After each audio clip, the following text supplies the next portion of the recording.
ഇപ്പോൾ സെൻട്രൽ സ്റ്റേഡിയത്തിൽ സെക്രട്ടേറിയറ്റ് ജീവനക്കാരെ അഭിസംബോധന ചെയ്ത് പിണറായി വിജയൻ മുഖ്യമന്ത്രി സംസാരിക്കുകയാണ്. ഇത് കേരള സംസ്ഥാനം രൂപം കൊണ്ടതിന് ശേഷം ആദ്യം പ്രവർത്തിച്ച മന്ത്രിസഭ തൊട്ട് നമ്മുടെ സംസ്ഥാനത്ത് തുറന്നു വരുന്ന ഒരു രീതിയാണ്. ആ ഒരു ജനകീയ മുഖം നിലനിർത്താൻ നമുക്ക് കഴിയേണ്ടതായിട്ടുണ്ട്. അപ്പോൾ അഴിമതിയുടെ നേരെ ഒരു വിട്ടുവീഴ്ചയും ഉണ്ടാകില്ല. ഏതെങ്കിലും തരത്തിൽ അഴിമതിയുടെ ഭാഗമായാൽ അതിനെ പൊറുപ്പിക്കാൻ സർക്കാരിന് കഴിയില്ല. അപ്പോൾ അഴിമതി നടത്തുന്നവർക്ക് ഒരു സംരക്ഷണവും ഉണ്ടാകില്ല എന്നതാണ് വ്യക്തമാക്കാനുള്ളത്. അനാവശ്യമായ കാലതാമസം, ഫയലുകൾ വെച്ച് കാലതാമസം വരുത്തുക, അതും അംഗീകരിക്കാൻ കഴിയുന്നതല്ല. അനാവശ്യമായി കാലതാമസം വരുത്തുന്നവർ അതിന് മറുപടി പറയേണ്ടതായിട്ട് വരും. ഉത്തരവാദിത്വത്തിൽ നിന്ന് ഒഴിഞ്ഞു മാറുന്ന പ്രവണതയും ആശാസ്യമായിട്ടുള്ളതല്ല. തീരുമാനമെടുക്കേണ്ട കാര്യങ്ങളിൽ തീരുമാനമെടുക്കുക തന്നെ വേണം, അതിൽ നിന്ന് ഒഴിഞ്ഞു മാറാൻ പാടില്ല. ഓരോ തലത്തിലും തീരുമാനിക്കേണ്ട കാര്യങ്ങൾ അത് തലത്തിൽ തന്നെ തീരുമാനിച്ചു പോകണം എന്നാണ് ഉദ്ദേശിക്കുന്നത്. തീരുമാനമെടുക്കാതെ ഒരു തലത്തിൽ തീരുമാനമെടുക്കേണ്ട കാര്യം അവിടെ തീരുമാനമെടുക്കാതെ ഫയൽ മുകളിലോട്ട് തട്ടിവിടുന്ന സമ്പ്രദായവും ആശാസ്യമായതല്ല. അതിനെ നിരുത്സാഹപ്പെടുത്താൻ കഴിയേണ്ടതായിട്ടുണ്ട്. ഇപ്പോൾ സർവീസിലുള്ള ഏതെങ്കിലും തരത്തിലുള്ള വീഴ്ചകൾക്കോ മറ്റ് ദൗർബല്യങ്ങൾക്കോ ഉത്തരവാദി ജീവനക്കാരാണ് എന്ന അഭിപ്രായം സർക്കാരിനില്ല. നമ്മുടെ സംവിധാനത്തെ ആകെ ബാധിച്ചിട്ടുള്ള അലസതയുണ്ട്, ദുർമേധസ്സുണ്ട്. ഇതെല്ലാം ഒരു പരിധിവരെ ഇതിന് കാരണമായിട്ടുണ്ട്. ഇപ്പോൾ സെക്രട്ടേറിയറ്റ് മാനുവലുണ്ട്, ബിസിനസ് റൂളുണ്ട്, പിന്നെ നേരത്തെ മുതൽ നിലനിൽക്കുന്ന ഇൻസ്ട്രക്ഷൻസ് ഉണ്ട്. ഇവയുടെയൊക്കെ അടിസ്ഥാനത്തിലാണ് സെക്രട്ടേറിയറ്റ് ഭരണം നടക്കുന്നത് എന്നാണ് ഞാൻ മനസ്സിലാക്കുന്നത്.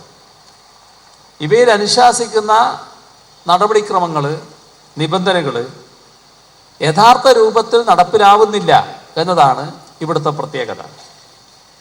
അതുകൊണ്ടാണ് സെക്രട്ടേറിയറ്റ് ഭരണം പലപ്പോഴും മന്ദഗതിയിലാവുന്നത്. അപ്പോൾ സെക്രട്ടേറിയറ്റ് കൂടുതൽ സജീവമാകാൻ നമ്മുടെ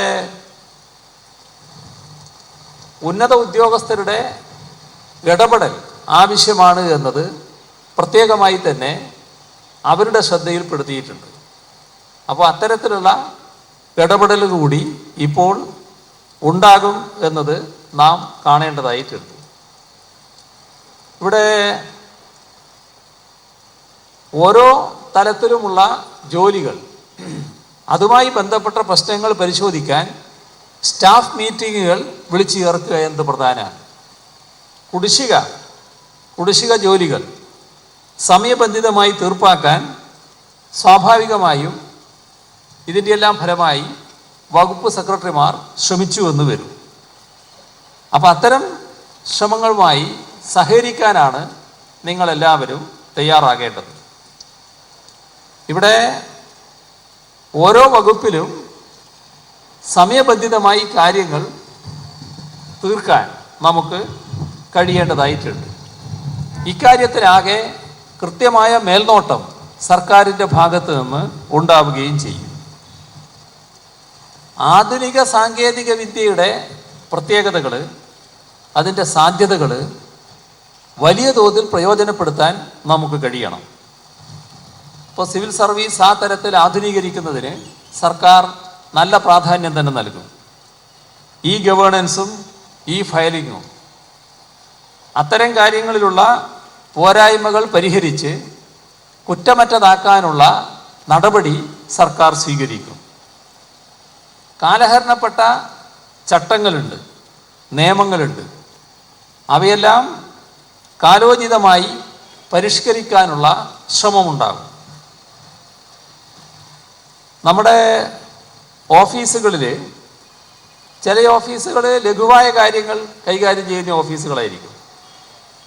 അത്തരം ഓഫീസുകളിൽ ആദ്യപടി എന്ന നിലക്ക് കടലാസുകൾ ഒഴിവാക്കി ഈ ഫയലിങ്ങിലൂടെ നടപടികൾ നീക്കാനുള്ള ശ്രമം ആരംഭിക്കാവുന്നതാണ്.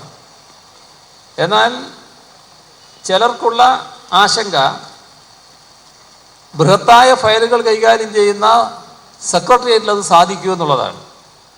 അത് നമുക്ക് പരിശോധിച്ചാൽ അതിനും ബദൽ മാർഗങ്ങൾ തേടാൻ കഴിയും. അത് സാധ്യമല്ലാത്ത ഒന്നായിരിക്കില്ല ഇന്നത്തെ കാലത്ത്. ഏതായാലും കാര്യക്ഷമത വർദ്ധിപ്പിക്കാനുള്ള നടപടികളിലേക്ക് നമുക്ക് നീങ്ങേണ്ടതായിട്ട് വരും. ഒരു കാര്യം എല്ലാവർക്കും ഉറപ്പ് നൽകുകയാണ്: ജീവനക്കാരോട് ഒരു തരത്തിലുള്ള പ്രതികാര നടപടിയും സർക്കാരിൻ്റെ ഭാഗത്തുനിന്നുണ്ടാവില്ല. ജീവനക്കാരോടുള്ള സമീപനത്തിൽ രാഷ്ട്രീയവും ഉണ്ടാവില്ല. സംഘടനാ പ്രവർത്തനത്തിൻ്റെ പേരിൽ ജീവനക്കാരെ ഡിസ്മിസ് ചെയ്ത ചരിത്രം കേരളത്തിലുണ്ട്. ആ സമീപനമൊന്നും ഈ സർക്കാർ സ്വീകരിക്കുകയില്ല. എന്നാൽ ഫയൽ താമസിപ്പിക്കുന്നവർ അകാരണമായ കാലതാമസത്തിലൂടെ ജനങ്ങളെ ദ്രോഹിക്കുകയാണ് എന്ന തിരിച്ചറിവ് എല്ലാവർക്കും വേണം. അത്തരം കാര്യങ്ങൾ സർക്കാർ സഹിക്കുന്നതായിരിക്കില്ല. അവിടെ മാത്രമാണ് തെറ്റായ നിലപാടുകൾ ഉണ്ടെങ്കിൽ അതിനെതിരെയുള്ള നീക്കം സർക്കാരിൻ്റെ ഭാഗത്തുനിന്നുണ്ടാവുക. മറ്റൊരു വളരെ പ്രധാനപ്പെട്ട കാര്യം സെക്രട്ടേറിയറ്റിലെ സന്ദർശന സമയമാണ്. ആ സന്ദർശന സമയത്ത് ബഹുജനങ്ങൾക്ക് സന്ദർശന സമയം നമ്മൾ അനുവദിച്ചിട്ടുണ്ട്. ആ സമയത്ത് ഔദ്യോഗിക ചർച്ചകൾ, മീറ്റിങ്ങുകൾ അത് പരമാവധി ഒഴിവാക്കാനും അവർക്ക് വന്ന് പരാതികൾ പറയാനുള്ള അല്ലെങ്കിൽ അന്വേഷിക്കാനുള്ള അവസരം കൃത്യമായി നമ്മൾ നൽകേണ്ടതായിട്ടുണ്ട്. ഒരു നവകേരളം സൃഷ്ടിക്കുക എന്നതാണ് ഈ സർക്കാർ ഉദ്ദേശിക്കുന്നത്. അഴിമതിരഹിതവും സുതാര്യവുമായ ഒരു നവകേരളത്തിൻ്റെ സൃഷ്ടിക്കാണ് ഈ സർക്കാർ ശ്രമിക്കുന്നത്. ഇക്കാര്യത്തിൽ നിങ്ങളെല്ലാവരുടെയും കലവറയില്ലാത്ത പിന്തുണയാണ് സർക്കാർ പ്രതീക്ഷിക്കുന്നത്. ഔദ്യോഗിക ജോലിയുമായി ബന്ധപ്പെട്ട് നിങ്ങൾക്കുണ്ടാകുന്ന പ്രയാസങ്ങൾ പരിഹരിക്കാൻ എപ്പോഴും സർക്കാർ സന്നദ്ധമായിരിക്കും എന്നുകൂടി അറിയിക്കാൻ ഈ അവസരം ഞാൻ ഉപയോഗിക്കുകയാണ്. മറ്റ് കൂടുതൽ കാര്യങ്ങളിലേക്ക് ഞാനിപ്പോൾ കടക്കുന്നില്ല. എന്നാൽ നേരത്തെ പറഞ്ഞ ഈ ഗവേണൻസുമായി ബന്ധപ്പെട്ട കാര്യങ്ങൾ അത് കൂടുതൽ ഫലപ്രദമായി നടപ്പാക്കണം എന്ന് തന്നെയാണ് ഉദ്ദേശിക്കുന്നത്.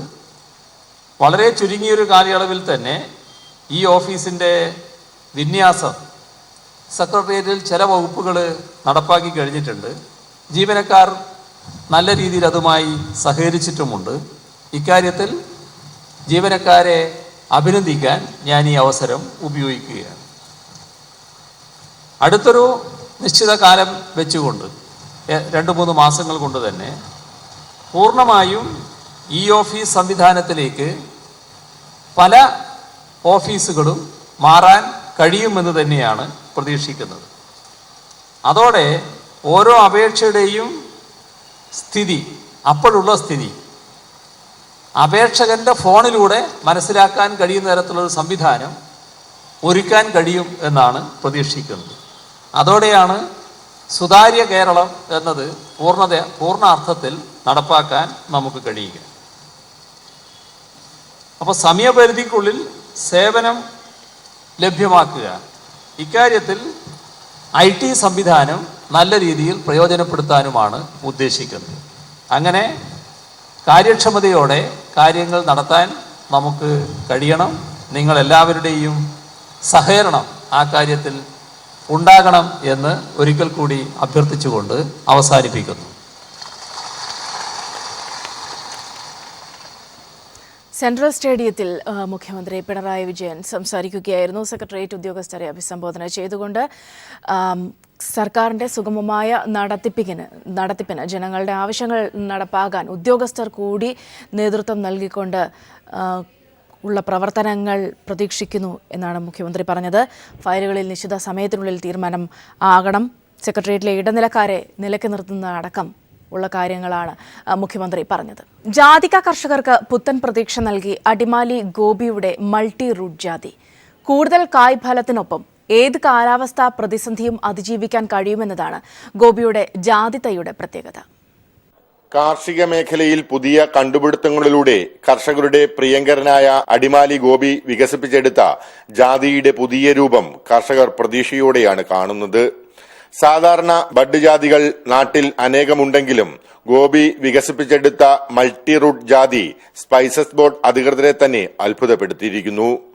തായ്വേരിന്റെ ബലക്കുറവ് മൂലം സാധാരണ ജാതിമരങ്ങൾ കാറ്റിലും മഴയിലും കടപുഴകി വീഴുമെങ്കിൽ ഗോപി വികസിപ്പിച്ചെടുത്ത മൾട്ടി റൂട്ട് ജാതി ഏതു പ്രതിസന്ധിയിലും മണ്ണിൽ ഉറച്ചു നിൽക്കുമെന്ന് ഗോപി തന്നെ ഉറപ്പിച്ചു പറയുന്നു. ജീവനുള്ള ഊന്നുകൾ ആണ് ഞാൻ ഉദ്ദേശിച്ചത്. അപ്പൊ അതാണ് ഈ മരത്തിലോട്ട് യോജിക്കുന്ന ജാതി മരത്തിന്റെ ഫാമിലിയിൽപ്പെട്ട വനത്തിലുള്ള ഈ കാട്ടുജാതി എന്ന് പറയുന്ന ഈ മരം തായ്വേര് കൂടിയതാണ്. വളരെ നല്ല സ്പീഡിൽ വളരുന്നതാണ്. ആരോഗ്യം കൂടിയ മരമാണ്. ആ മരങ്ങളെ ഇതിന്റെ ചുവട്ടിൽ നട്ടുപിടിപ്പിച്ചിട്ട് നാടൻ ജാതിയിലേക്ക് അപ്രോച്ച് ഗ്രാഫ്റ്റ് വഴി ചെയ്തു കഴിയുമ്പോൾ അതിന് വളർച്ച കൂടും, കായ്ഫലം കൂടും, മരത്തിന് ആയുസ് കൂടും, ഈ പ്രകൃതിക്ഷോഭത്തിൽ നിന്ന് പിടിച്ചേക്കാനുള്ള ശേഷി വളരെ കൂടുതലുമാണ്. ജാതിയെ കൂടാതെ നേന്ത്രവാഴ വിത്തിനത്തിൽ ഗോപി വികസിപ്പിച്ചെടുത്ത കിൻഡൽ വാഴ വിത്തും മലയോര ദേശങ്ങളിൽ ഇപ്പോൾ തന്നെ പ്രസിദ്ധമാണ്. 1994-95 സംസ്ഥാന സർക്കാരിന്റെ കർഷകോത്തമ അവാർഡ് ഉൾപ്പെടെ നിരവധി പുരസ്കാരങ്ങളും ഗോപിയെ തേടിയെത്തിയിട്ടുണ്ട്. News bureau, Idukki. ഇനി മറ്റു ചില വാർത്തകൾ ചുരുക്കത്തിൽ. ഹൗതി ഷിയകൾ സൈനികരായി ചേർത്ത 52 കുട്ടികളെ സൗദി സഖ്യം യമൻ സർക്കാരിന് കൈമാറി. റെഡ് ക്രോസ്, യൂണിസെഫ് തുടങ്ങിയ അന്താരാഷ്ട്ര സംഘടനകളുടെ ശ്രമഫലമായാണ് കൈമാറ്റം. തുർക്കിയിലെ സെൻട്രൽ ഇസ്താംബുളിലുണ്ടായ കാർ ബോംബ് സ്ഫോടനത്തിൽ 7 പോലീസ് ഓഫീസർ ഉൾപ്പെടെ 11 പേർ കൊല്ലപ്പെട്ടു. 36 പേർക്ക് പരിക്ക്. 2016ഓടെ രാജ്യത്ത് 2,40,000 കിലോമീറ്റർ റോഡ് നിർമ്മിക്കുമെന്ന് കേന്ദ്ര ഗ്രാമവികസന പഞ്ചായത്തി രാജ് മന്ത്രി ചൌധരി ബീരേന്ദ്ര സിംഗ് പറഞ്ഞു. കരിപ്പൂർ അന്താരാഷ്ട്ര വിമാനത്താവളം വഴി കടത്താൻ ശ്രമിച്ച 1 കോടിയിലേറെ മൂല്യം വരുന്ന വിദേശ കറൻസി പിടികൂടി. ഡയറക്ടർ ഓഫ് റവന്യൂ ഇന്റലിജൻസ് വിഭാഗമാണ് പണം പിടികൂടിയത്. ഇപ്പോൾ എ പ്രദീപ് കുമാർ MLA മാധ്യമങ്ങളെ കാണുകയാണ് തത്സമയം. പഴയ ഇതിൻ്റെ മാനേജ്മെൻറ്റ് അങ്ങനെയൊക്കെ വാക്കാൽ പറഞ്ഞിരുന്നു പറഞ്ഞു. അതിന് വേറെ എന്തെങ്കിലും രേഖയുള്ളതായിട്ട് നമുക്കറിയില്ല. പക്ഷേ അത് സാധിക്കുന്ന പ്രശ്നമില്ലല്ലോ. ഗവൺമെൻറ് ഇത് ഏറ്റെടുക്കുന്നു. അത് കോടതിയുടെ വിധിക്കും അതുപോലെ അഭിപ്രായങ്ങൾക്കൊക്കെ വിധേയമായി കോടതി അലക്ഷ്യമായ കാര്യങ്ങളൊന്നും ഇല്ലാതെ തന്നെ ഇത് ഏറ്റെടുക്കാനുള്ള നിലപാടുകളായിട്ട് ഗവൺമെൻറ് മുമ്പോട്ട് പോകും. ഈ സ്കൂൾ നിലനിർത്തുന്നതിനുള്ള എല്ലാ സാധ്യമായതെല്ലാം ചെയ്തിരിക്കും. അങ്ങനെ വരുമ്പോൾ നമുക്ക് മറ്റൊരു പ്രശ്നത്തെക്കുറിച്ച് ചർച്ച ചെയ്യേണ്ട കാര്യമില്ല.